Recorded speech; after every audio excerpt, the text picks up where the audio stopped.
Muy buenas tardes. En nombre de la Cámara de Comercio e Industria Panameña Alemana, les damos la más cordial bienvenida a todos a nuestro seminario web, Sistema Privado y Único de Beneficiarios Finales de Personas Jurídicas, Ley 129 del 17 de marzo de 2020. Mi nombre es Gabriel Navarro y voy a ser host en esta reunión. Queremos dar gracias antes también a la Cámara Británica en Panamá, a la Cámara de Comercio Franco-Panameña, a la Cámara de Comercio Suizo-Panameña por su apoyo a este webinar. Y pues el día de hoy nos complace presentar a nuestros miembros de la firma DSN Partners. Sin más preámbulo, entonces, grupo al licenciado Amado Díaz. Su trayectoria como abogado se ha especializado y dedicado a la práctica del derecho corporativo, mercantil, fiduciario, administrativo, así como también procesos de planificación patrimonial y estructuración corporativa. Licenciado Amado Díaz Tejera posee una licenciatura en Derecho y Ciencias Políticas, una maestría en Administración de Empresas, MBA, una maestría en Administración de Negocios con énfasis en Banco y Finanzas y un diplomado en Derecho Financiero, Tributario, así como múltiples especializaciones en las áreas de su expertise. También nos acompaña el día de hoy la licenciada Nalini Navarro Guardia, quien cuenta con una amplia experiencia en la práctica del derecho corporativo, civil, mercantil y administrativo. Ha representado a grandes grupos económicos en la planificación y estructuración de sus operaciones en la República de Panamá.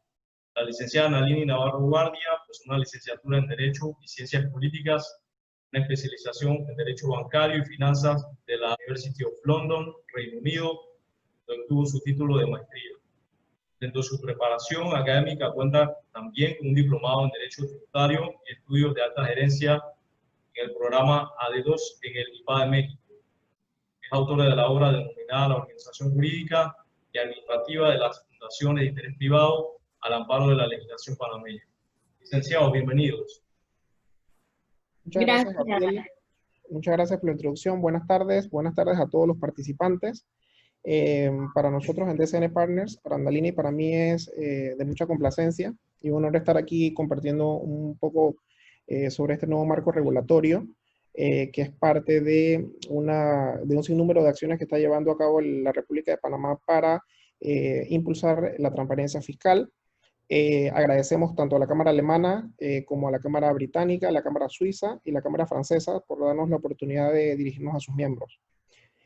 Vamos a tratar en la tarde de hoy de ser bastante prácticos con este tema. Hemos dividido la presentación en dos bloques. Vamos a dar inicio entonces sin más preámbulo. Bueno, hoy día lo que le queremos compartir es la ley 129 de 17 de marzo de 2020, que me imagino que algunos han escuchado a través de los medios de comunicación, y que establece un sistema privado y único de registro de beneficiarios finales de personas jurídicas.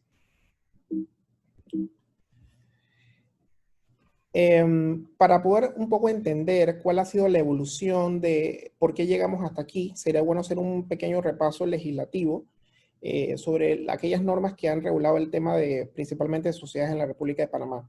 Hay que decir que la Ley General de Sociedades Anónimas es la Ley 32 de 26 de marzo de 1927 y que establece un solo tipo de sociedad para realizar operaciones dentro y fuera de Panamá, lo que se conoce como operaciones onshore y como operaciones offshore. Esto es interesante porque en la mayoría de las islas del Caribe y en otras latitudes donde se exportaba el servicio de sociedades, siempre existía una ley para organizar sociedades que hacían negocios dentro de la jurisdicción y otras fuera. En el caso panameño no fue así y esta ley está vigente desde 1932 y no ha recibido modificaciones, pero sí muchos complementos en otras leyes como vamos a ver más adelante.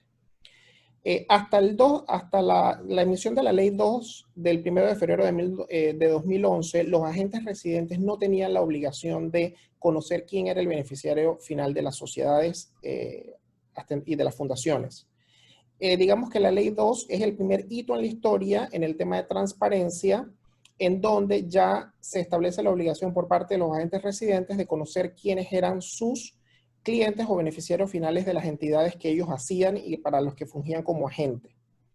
Y esa ley también dio un espacio, una vacatio de 5 años para que todos los agentes residentes se pusieran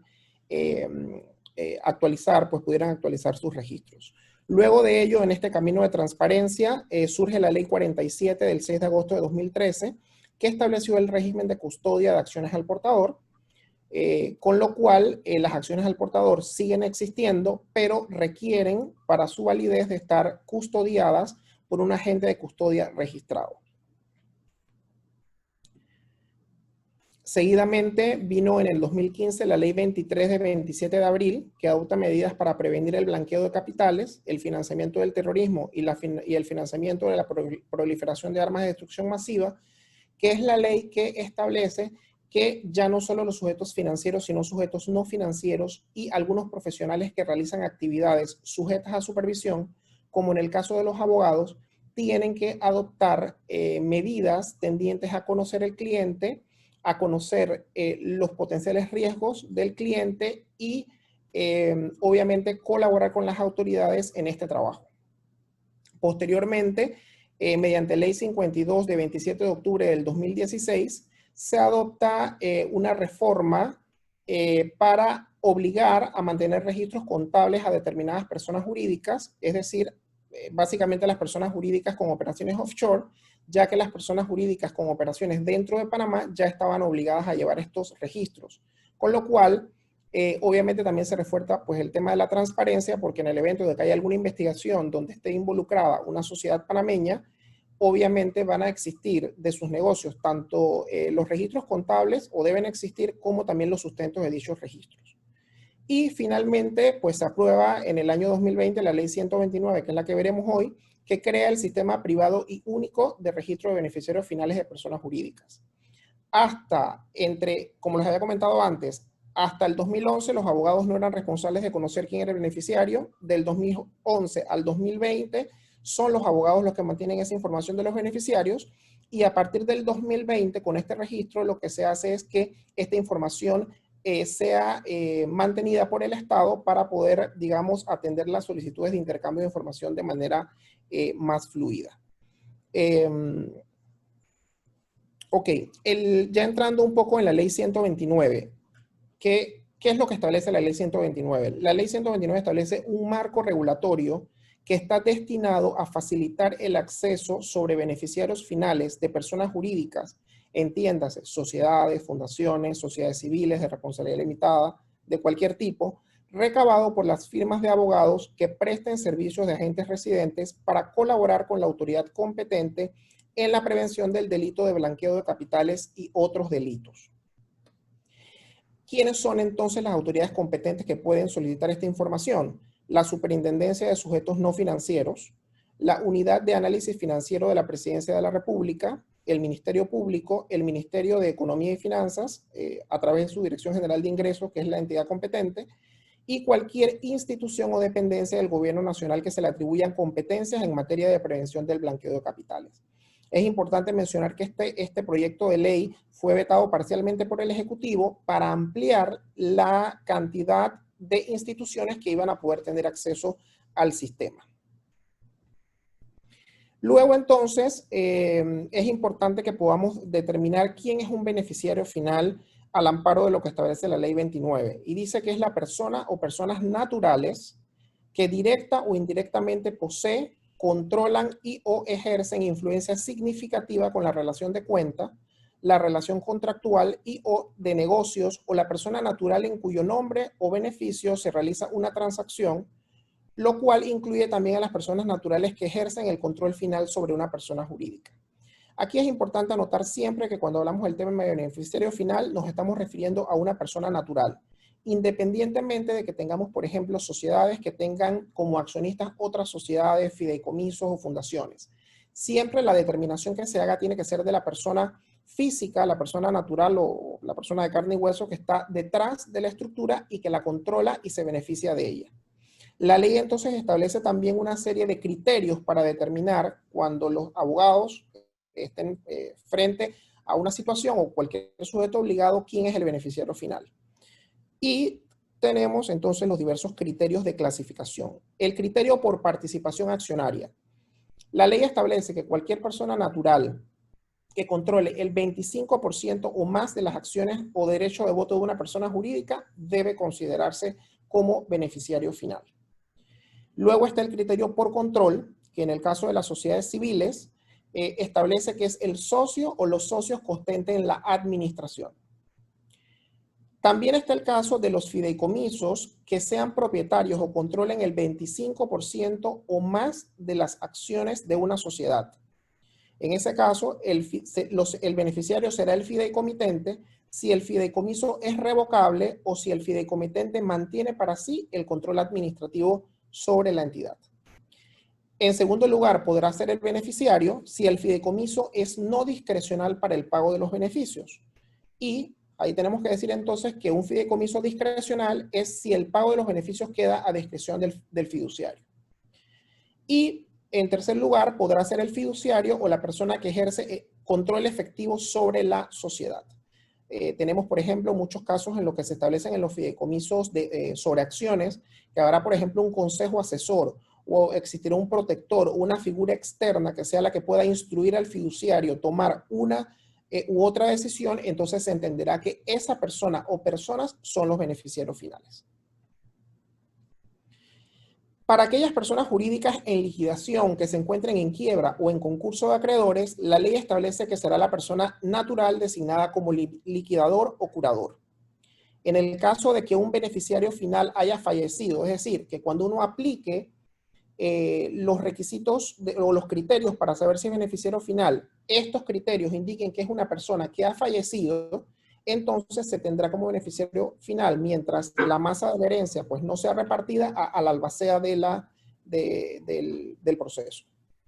Y en cualquier otro supuesto, cuando ya obviamente tal vez nos encontramos por alguna estructura corporativa fuera de los criterios específicos que están en la ley, será la persona con el control efectivo y material sobre la gestión de la persona jurídica.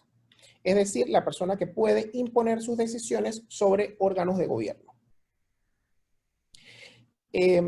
Bueno, hasta aquí es la primera parte, que es un poco la parte introductoria. No sé si tienen alguna pregunta o entonces le daría oportunidad a la colega Analini Navarro de que presentara el resto de la presentación.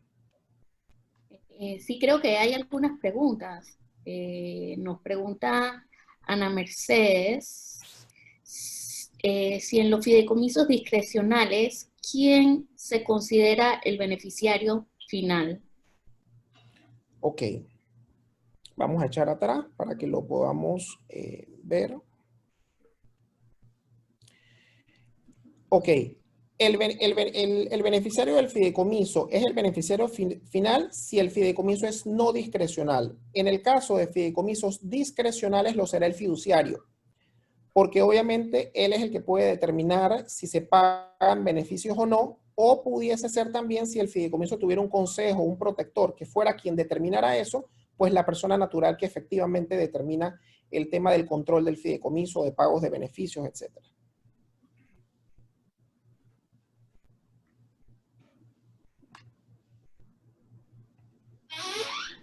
Bueno, ok, entonces, ¿no?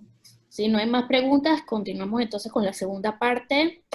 Nuevamente dándole las gracias por permitirnos este espacio de tiempo. Queremos hacer esto práctico, así que cualquier pregunta, cualquier consulta, tenga la confianza de enviarla y le estaremos respondiendo.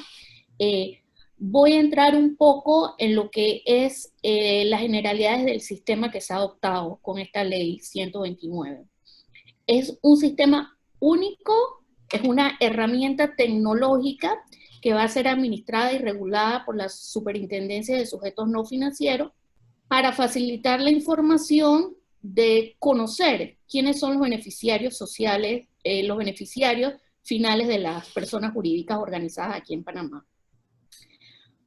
Todos los agentes residentes, llámese abogado a título personal o firma de abogados, van a requerir de un código único de registro, conocido como CUR, en donde se les va a permitir un acceso al sistema. Este código va a ser validado por el registro público y va a ser coordinado y administrado conjunto a la Superintendencia de Sujetos No Financieros. Es importante saber que si tenemos una sociedad anónima que no tiene un agente registrado dentro del sistema con un código CUR, la persona o dueña puede hacer el cambio de agente residente sin tener que pagar los cobros de tasas de inscripción en el registro público. Pasamos. La ley es muy amplia y señala que toda persona jurídica que esté organizada o registrada en Panamá requiere que su agente residente contenga el código único.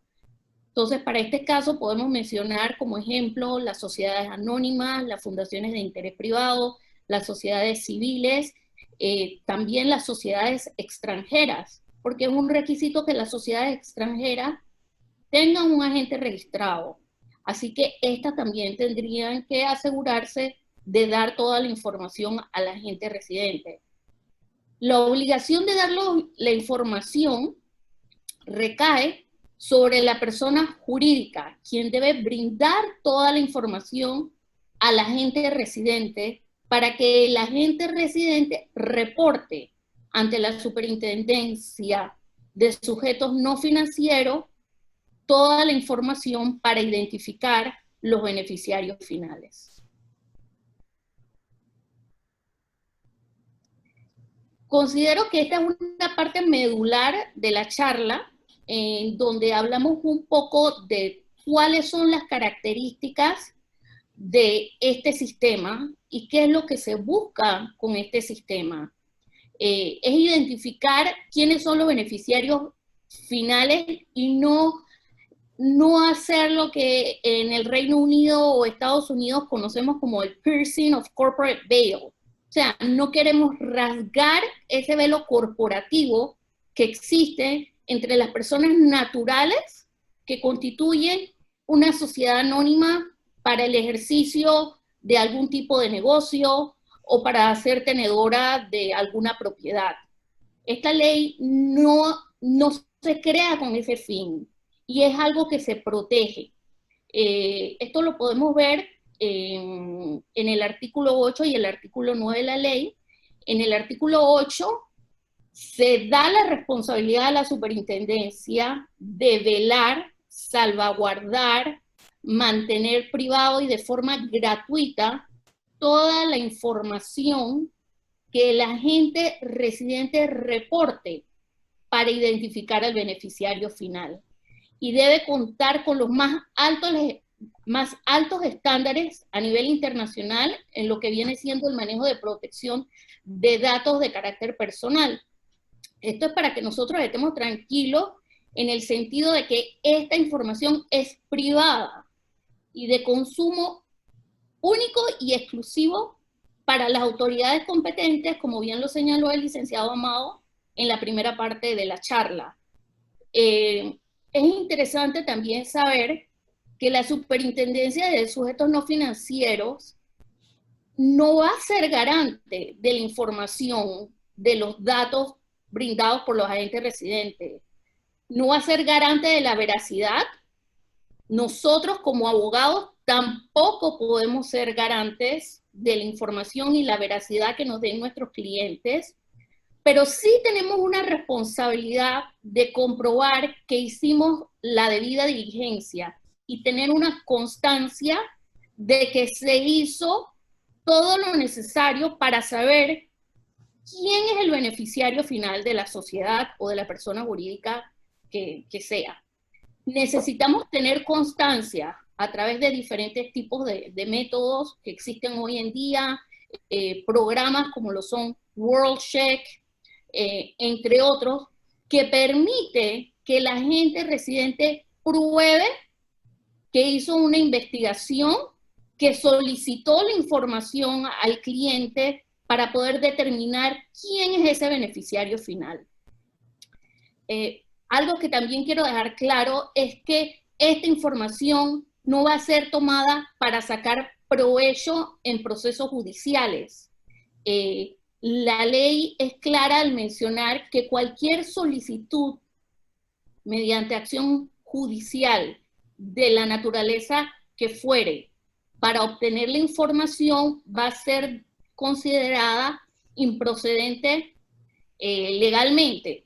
Es decir, si tenemos un proceso de divorcio y queremos presentar algún tipo de acción para saber si la persona tiene sociedades anónimas donde es accionista y demás, esto se va a declarar improcedente. Lo mismo puede ser para procesos de alimentos y demás. Esta información va a ser custodiada y resguardada para los efectos que ha sido creado la ley, que es para combatir el blanqueo de capitales y actos de corrupción. Entonces, ya un poco de manera práctica, ¿cuáles son los datos que se debe ingresar en el sistema? Los agentes residentes como persona natural, así sea que se tenga una sociedad anónima, tienen que dar toda la información de su nombre, su cédula, el número de idoneidad, el código de UAF. Las sociedades civiles también deben identificarse con el nombre de la firma, el número de folio, la fecha de inscripción y los datos y número de contacto, al igual que el código de la UAF. ¿Qué información se va a requerir en sí de las personas jurídicas? El nombre de la sociedad, los datos de folio, la fecha de inscripción, la dirección, la actividad principal. Es algo muy importante porque sabemos que todas estas leyes han sido creadas para medir en sí el riesgo de la actividad que realizan. Entonces, en ese sentido, es muy importante llenar la parte de a qué actividad se dedican. En cuanto al beneficiario final, tenemos que identificarlo con el nombre, la nacionalidad, el número de pasaporte, la fecha de nacimiento y la fecha en que adquirió su condición de accionista o de socio para las sociedades civiles de las sociedades. Es interesante también que para aquellas sociedades, empresas que cotizan en bolsa de valores, tienen que hacer las declaraciones y lo que se busca es identificar en qué bolsa están cotizando, el nombre de la jurisdicción, el país de su constitución y la dirección. Cuando son empresas estatales, tenemos que poner el nombre del país y la fecha de constitución. Y para las entidades estatales y multilaterales, de igual forma, nombre, dirección, país sede y quién sería el representante legal. Los plazos para hacer estos reportes son de 30 días hábiles.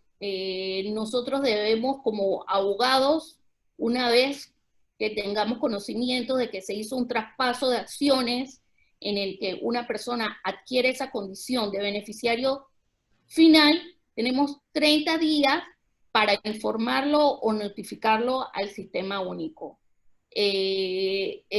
La persona, el beneficiario final, es el que estaría obligado a informarle al agente residente, quien a su vez hace el reporte a la superintendencia de sujeto no financiero.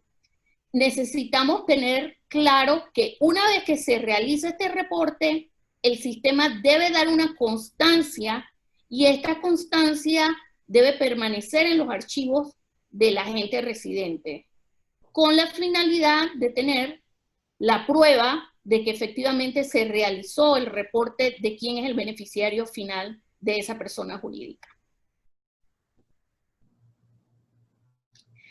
Los accesos son limitados, como lo mencionamos, son para los agentes residentes, para los funcionarios y las autoridades competentes y con el fin de brindar la cooperación internacional en todo lo que es materia tributaria.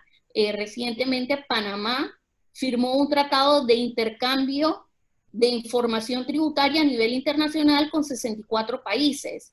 Entonces, esta ley también va encaminada a apoyar esto, en poder brindar esa información, que sea una información efectiva, veraz y rápida.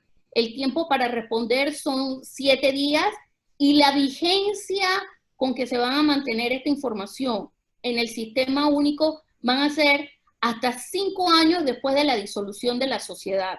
O sea que es una sociedad de carácter perpetuo, siempre va a contarse con la información en el sistema. Y si la sociedad se disuelve, se va a mantener en el sistema hasta por 5 años. multas para aquellos funcionarios que violen este secreto confidencial de quiénes son los beneficiarios. Estamos hablando de información sensitiva. Las personas utilizan las sociedades con muchos fines, para hacer negocios, también para que el público general no sepa el tipo de bienes que tiene. Muchas personas mantienen esto en reserva, no porque sea ilegal, sino porque pueden temer por su seguridad, la seguridad de sus hijos. Entonces, al final esta va a ser una información tan sensitiva que la ley impone multas hasta de $200,000 y poder presentar acciones civiles y penales contra aquellos funcionarios que infrinjan este secreto. Es importante conocer que hay multas para los abogados que no cumplen con declarar quiénes son los beneficiarios finales de las personas jurídicas. Las multas pueden ir entre $1,000 a $5,000 y también van a llevar recargos de un 10% diario hasta por 6 meses de cada una de las sociedades que ha constituido o en la que él aparezca como agente residente. Para las personas jurídicas también hay sanciones. Por la falta de declaración se le van a suspender sus derechos corporativos de 2 años en el registro público, lo que obviamente siempre complica cualquier tipo de trámite corporativo.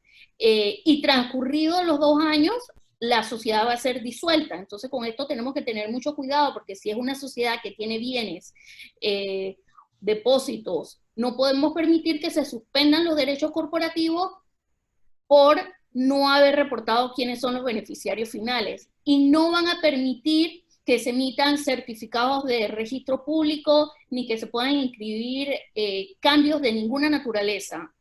Lo único que te van a permitir es que si se suspendió porque el agente residente no cuenta con el CUR o el Código Único de Registro, es que te van a permitir inscribir una escritura en donde cambies el agente residente de la sociedad por un agente residente que cuente con el CUR. Las personas jurídicas o beneficiarios finales, por hacer declaraciones falsas, van a tener multas y también sanciones civiles y penales. Las multas pueden ir hasta $10,000. Todas estas multas van a ser posible presentarles sus debidos recursos de reconsideración y apelación. La implementación del sistema se tiene considerado una vez que se reglamente la ley. Todavía no hay una fecha cierta. Ayer tratamos de contactar a la superintendencia para ver si nos podían dar algún tipo de avance. Todavía no nos han dado ninguna información. Lo que establece la ley es que la superintendencia de sujetos no financieros hará una publicación en un diario de circulación nacional en donde va a indicar que va a iniciar la implementación y va a dar un plazo de 6 meses para que todos los agentes residentes puedan registrarse. Así que esto no va a ser de un día para el otro, pero sí tenemos que estar muy pendientes a la fecha en que salga la reglamentación para poder nosotros cumplir con los procedimientos y saber dónde se tiene que ir a obtener el registro único, el CUR, y cómo va a funcionar. Todo esto lo veremos en la reglamentación. Los agentes residentes que no logremos encontrar a los clientes para los cuales le hemos constituido sociedades anónimas, vamos a poder renunciar sin ningún tipo de costo a estas sociedades.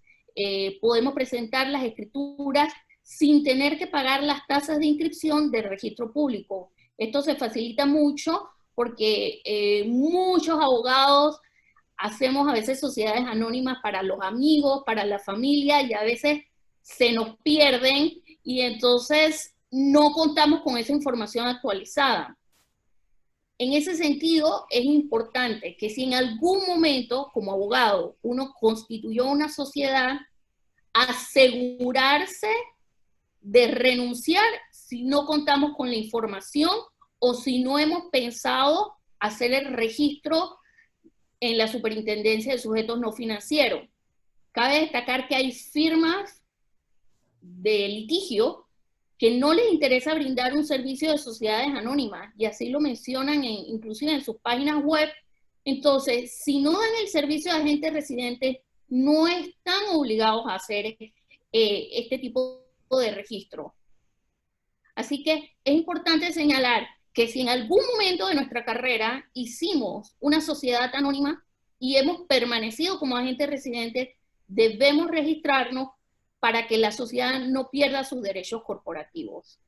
Entonces, ya para abrir un poco al periodo de conclusiones, voy a dar la palabra a Amado y esperamos que ustedes nos puedan hacer preguntas para que se haga un diálogo aquí ameno. Gracias, Nalini. Bueno, sí, queríamos compartir con ustedes algunas conclusiones de nuestra presentación de hoy. Primero, es importante recalcar que la ley está pendiente de ser regulada, de ser reglamentada. Esta ley fue aprobada básicamente dentro del periodo de la cuarentena en la que nos encontramos, así que entendemos que la Superintendencia de Sujetos No Financieros pues tal vez debe tener algunos atrasos porque tenía un plazo de 6 meses para organizar el sistema, pero bueno, no se ha metido ni la reglamentación, así que entendemos que esto se va a ir como corriendo un poco. Es importante también anotar que esto aplica a todas las personas jurídicas registradas en Panamá. Por ejemplo, tenemos el caso de aquellas sociedades, las sociedades civiles para las cuales no se requiere agente, pero que esta ley solicita que se inscriba al socio administrador o a los socios administradores como beneficiarios. O sea que estamos viendo también una nueva dinámica que mediante, me imagino, la reglamentación son temas que se van a tocar y se van a ajustar. Es importante también comentar que Panamá ha hecho grandes avances en el tema de transparencia fiscal. Antes de 2011 no teníamos nada regulado en relación al tema de los beneficiarios, pero a partir del 2011, o sea, ya a partir hace de unos 8 años para acá, ya existe una obligatoriedad de que los beneficiarios finales de las entidades estén registrados, bien sea con el agente o ahora a nivel del Estado, con lo cual se le puede dar seguimiento para temas de procesos que se estén ventilando por temas fiscales o por temas delictivos de cualquier tipo.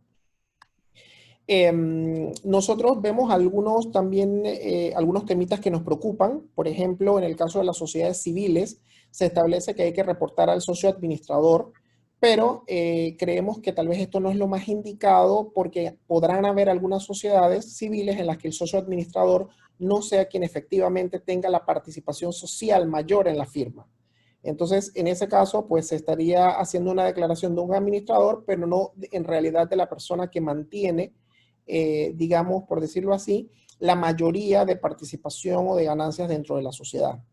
También nos preocupa un poquito el tema de pronunciamientos judiciales, porque si bien la ley es clara al decir que no se podrá solicitar información a la superintendencia para procesos diferentes a los que se establecen, como en el caso que comentaba Nalini, temas de divorcio, temas de herencia, etcétera, serán los tribunales de justicia y la propia Corte la que determine efectivamente la constitucionalidad de esta norma, porque digamos que pudiese haber algún tipo de conflicto entre las facultades legislativas y judiciales. Es importante, perdón. Disculpa, quería acotar algo ahí. Siempre es preocupante de saber cómo nosotros podemos probar que se hizo la debida diligencia. Y muchas veces esto tiene un costo alto para aquellos abogados que no se dedican al 100% a todo lo que es materia corporativa. Entonces, ya estamos viendo que se puede dar el servicio de outsourcing para que tú puedas tener la posibilidad de asegurarte de contar con matriz de riesgo, con todas las pruebas, con todas las investigaciones que puedes hacer en materia de debida diligencia. De igual forma, hay mecanismos para determinar cuántas sociedades tiene uno en el registro público en donde uno aparece como agente residente, y si has perdido contacto con el agente residente de tu sociedad, tienes toda la posibilidad de hacer el cambio a un agente residente que sí cuente con el código único de registro. Sí, así es.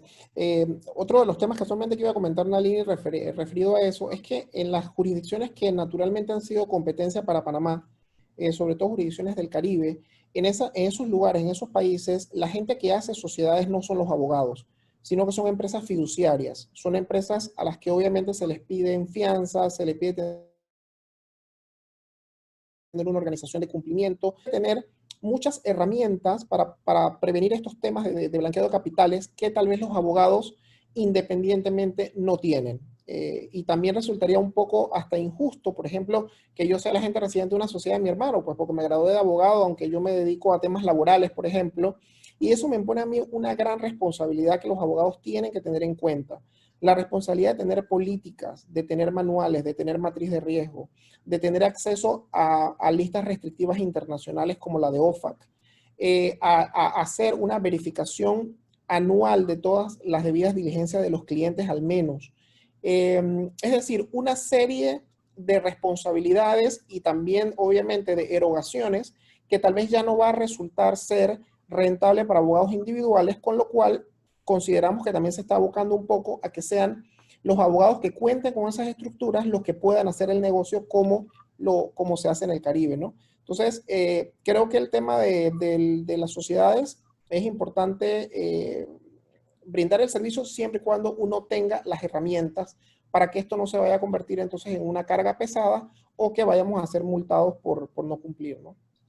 Creo que hay que darle mucha publicidad a esta ley, Amado, porque como tú bien lo dices, muchos abogados aquí en Panamá tenemos la costumbre de hacerle la sociedad al primo, al hermano, y desconocemos todas las obligaciones que hay en materia corporativa de debida diligencia, y necesitamos informar al gremio de que son sanciones, y no solamente sanciones y multas que van de $1,000 a $5,000 hasta $10,000, sino también pueden haber procesos civiles y penales contra ellos, o sea que es de gran responsabilidad. Entonces creo que de parte del Estado hay una responsabilidad de darle publicidad a este tipo de normas para que todos los colegas puedan cumplir con ellas, una vez que está implementada y reglamentada, claro.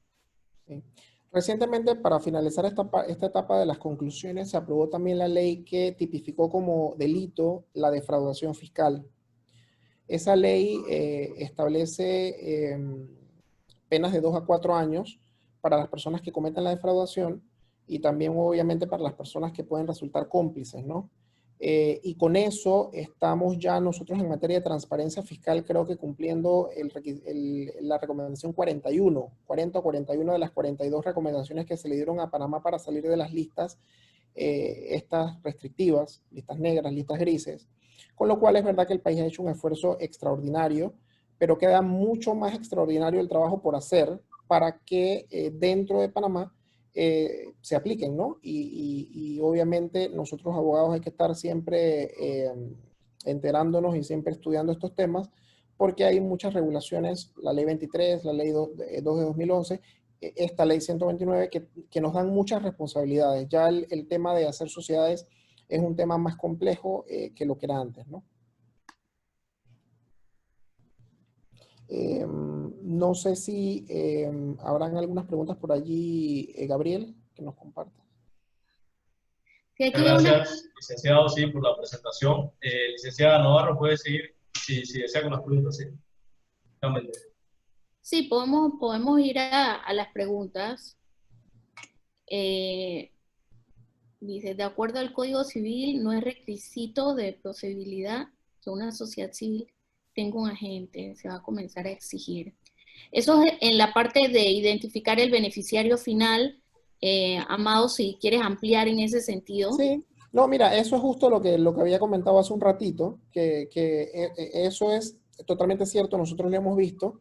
No se requiere tener un agente residente para las sociedades civiles en el registro público, pero la ley indica que uno tiene que, hasta en el caso de las sociedades civiles, declarar como beneficiarios al socio administrador. Si una sociedad civil no tiene un agente inscrito, ¿quién va a tener esa responsabilidad? Creo que esas respuestas van a venir con la reglamentación, porque de hecho lo que dice la pregunta es muy cierto. No es un requisito de procedibilidad actualmente, pero ya debe haber la obligación de que un agente lo reporte. Entonces, creo que va a ser un ajuste en la reglamentación, si no habría que modificar también la ley que reglamenta el tema, ¿no? Otra pregunta es, ¿qué determina la fecha en que se adquiere la condición de propietario de la sociedad? Esto es cuando se emiten las acciones, cuando se hace un traspaso de la acción, ya sea por venta, cesión, donación.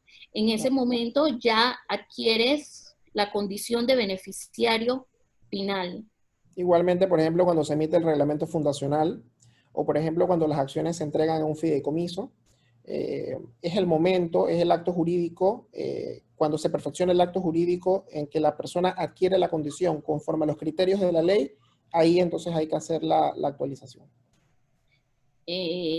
La otra pregunta es si ya estamos registrados, ¿cómo se accesa al sistema? Bueno, eso todavía no está contemplado porque estamos esperando la reglamentación de la ley. La reglamentación de la ley es la que va a establecer todos los procedimientos de cómo se hacen los registros, cómo se va a acceder al sistema, así que eso está pendiente. Es importante también anotar allí que efectivamente cuando el sistema esté listo, la ley establece que la Superintendencia de Sujetos No Financieros tiene la obligación de hacer publicaciones en diarios de circulación nacional, indicándole a los agentes que van a contar con un plazo de 6 meses para obtener sus números CUR. Y obviamente pues va a ser a través de una plataforma web, va a ser un software. La ley también prevé la posibilidad, por ejemplo, de tener un sistema diferente para aquellos agentes que tienen pocas sociedades que para aquellos agentes que tienen muchas sociedades. Porque habrán agentes, por ejemplo, que tienen que cargar 4.000 o 5.000 sociedades o 2.000 sociedades y tal vez sea más fácil subirlos en un archivo plano de Excel. Habrán abogados que tengan 50 sociedades que las van a poder typear en el sistema. Eso hay que esperar también que ver la funcionalidad que va a tener la herramienta, pero sin duda tiene que tener funcionalidades para aquellos agentes que tienen muchas sociedades, ¿no? Que tienen muchas entidades en cartera. Otra pregunta que tenemos es, ¿qué pasa con aquellas sociedades donde renuncie el abogado? Bueno, ya vimos que van a dar un plazo hasta de 2 años antes de disolverla. ¿Qué pasa? No van a poder ejercer sus derechos corporativos, no van a poder sacar certificados de registro público, no van a poder inscribir cambios de junta directiva, ningún tipo de actividad. En ese caso, la persona debería de buscar un abogado que cuente con su código CUR. Sí. Hay también algunas presentaciones previas que hemos dado gente que nos pregunta, ¿qué pasa si mi agente residente se murió? Pues no pasa nada. Simplemente hay que buscar un agente que cuente con los requisitos para que se inscriba. Hasta hace muy pocos años hubo un periodo en el que se pedía la constancia del agente saliente de que no se le adeudaban facturas para poder inscribir al entrante. Ya eso se eliminó. Eso tuvo un tiempo de vigencia, también es obviamente copia de algunas jurisdicciones extranjeras. Y por ejemplo, yo veía colegas que inscribían el certificado de defunción, porque obviamente no podían inscribir el consentimiento del saliente, ¿no? Pero bueno, ya es sencillo, simplemente es buscar el abogado, cumplir con la debida diligencia del abogado y que el abogado entonces tome el cargo, ¿no? de agente y se inscriba. Estoy segura que la Superintendencia de Sujetos No Financieros va a proveer lista de aquellos agentes residentes y de aquellos abogados que cuenten con CUR. Así que siempre va a haber la posibilidad de encontrar un abogado que tenga un código para poder volver a activar la sociedad. ¿Cuándo estiman que salgan? No tenemos idea. Como les comentaba, ayer llamamos a la Superintendencia de Sujetos No Financieros para ver si tenían alguna fecha probable para tenerles información actualizada. Nos dijeron que todavía no tienen fecha, se encuentran revisando y trabajando en el tema. La otra pregunta es, si los dueños de la sociedad hace mucho que no aparecen, ¿qué hacemos? ¿Se renuncia sin costo en el registro público? Es correcto. Lo más recomendable es renunciar. Como señalamos, no tiene costo de inscripción y uno se libera de una gran responsabilidad. Una consulta, esta ley va a ir de la mano con la ley 52 del 2016, en donde aparte de registrar los beneficiarios finales, deberán llevar los registros contables. Es correcto. Estos son un paquete de normas que Panamá ha aprobado y ha adoptado para poder cumplir con todo lo que pide la GAFI y están dentro del paquete. O sea que sí es necesario cumplir con ambas normas. Había visto en la línea una pregunta por ahí que hablaba de cuando los accionistas ninguno tiene el 25%. Es una pregunta interesante porque siempre eh, eh, se tiende a pensar en que tal vez no tenga que declarar nada. Sí hay que declarar a alguien, porque efectivamente hay alguien que puede tomar las determinaciones o que puede vetar las decisiones de los demás. Entonces había una última línea en el artículo 2 cuando se tipifican o se dan los criterios para escoger a quién es el beneficiario. Lo importante es buscar la persona que tiene el poder administrativo o corporativo de la sociedad. Entonces, no quiero que se malentienda el tema de que, bueno, si no cumple el 25% no lo declaro, porque eso al final le va a traer una responsabilidad. Hay que declarar beneficiarios finales para todas las entidades en las que uno sea el agente residente. Si usted, después de aplicar las normas, no encuentra a nadie, pues entonces hay que preguntarse quién es la persona que puede imponer decisiones y que toma las últimas decisiones. Si después de eso no se puede determinar a nadie, la recomendación sería renunciar, porque al final va a traer una responsabilidad a la gente, porque la obligación de poder manifestar al Estado en el registro único que hay un beneficiario es algo que no se puede soslayar.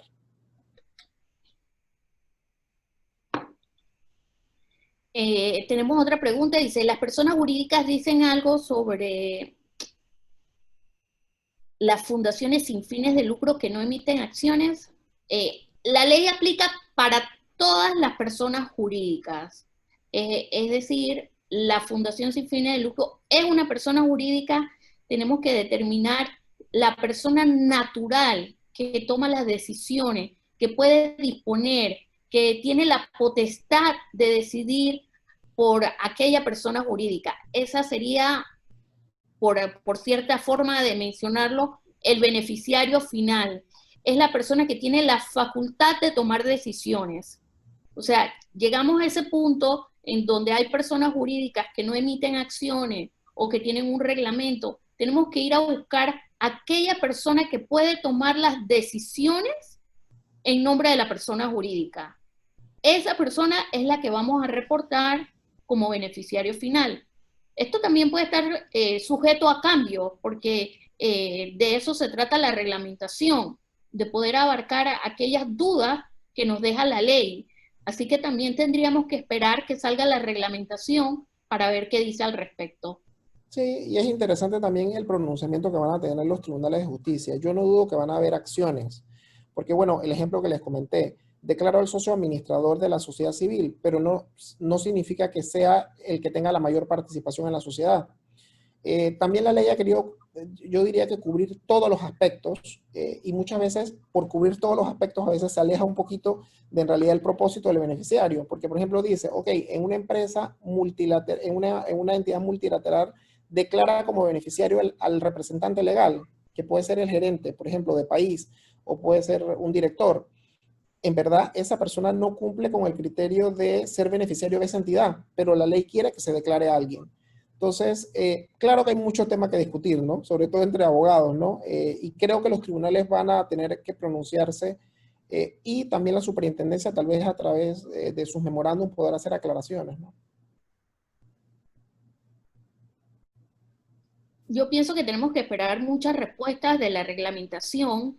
El tema de poner al administrador socio como beneficiario final no necesariamente va a tener una participación importante. Quizás el administrador socio pueda que tenga una participación inferior al 25%. Pero bueno, estas son las cositas que debemos de esperar a la reglamentación y que aclaren entonces qué va a prevalecer, si la participación, si la decisión. Estas son cosas que van a estar, por supuesto, en la reglamentación, y si no, se tendrán que elevar las consultas necesarias a la superintendencia de sujetos no financieros para poder cumplir con las obligaciones que nos pone esta ley.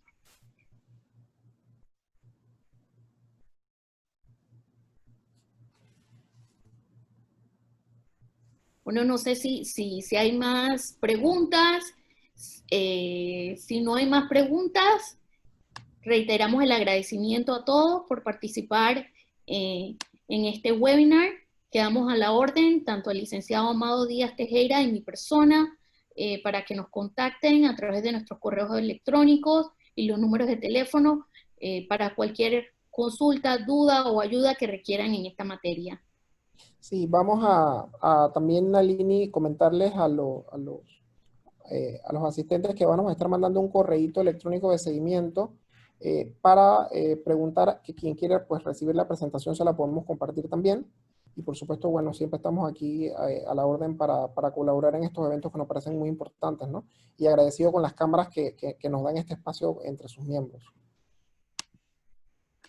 Gracias a los dos, gracias a todos los asistentes que nos acompañaron el día de hoy. Y pues nada más me queda reiterar que si queda alguna pregunta, vamos a seguir en contacto. Los licenciados yo sé que con mucho gusto van a responder cualquier asunto que haya quedado pendiente por responder. Así que pues les deseamos a todos muy buena tarde y nos esperamos la próxima vez. Muchas gracias. Hasta luego, saludos. Hasta luego, saludos. Gracias.